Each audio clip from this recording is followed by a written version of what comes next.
Başladınız mı? Başladım.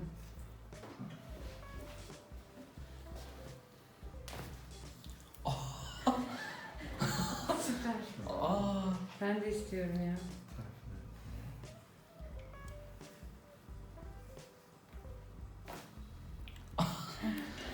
Çok iyi.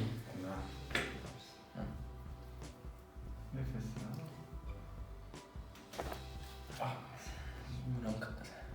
Güzel. Bir de buraya yapalım. Koymuş. Rahat ol. Bunu birazcık bırak.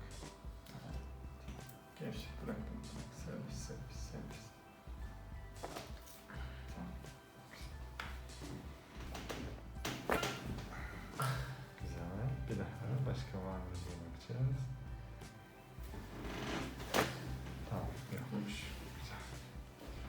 Durdurabiliriz. Böyle şimdi. Tamam.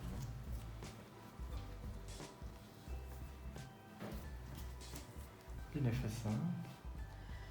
Ver.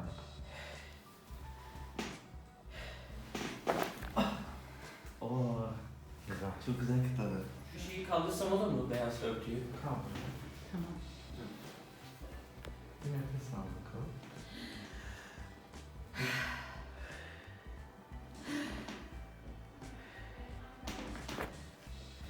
Güzel. Bir daha.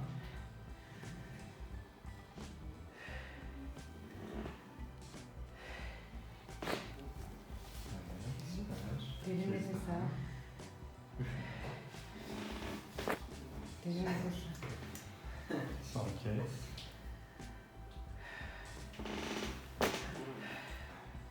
Son kez.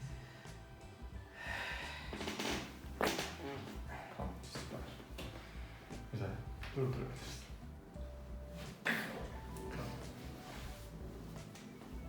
Tamam. Gevşe. Gevşe Gevşetemiyorum bunu. Süper. Oldu zaten. Manipüle oldu. Gevşe. Kıtladı. Evet, gevşe. Gevşe. Gevşe. Bırak. Oh. Gevşe. Tamam. Rahat bırak. Sal kendini. Oldu zaten. Oldu.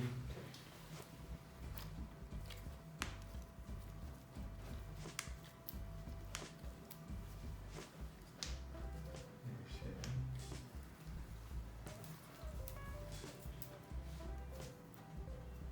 Bir kez daha. Tamam. Güzel. İyi. Tamam.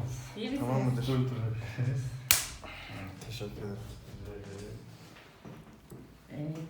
Deniz Bey teşekkür ederim.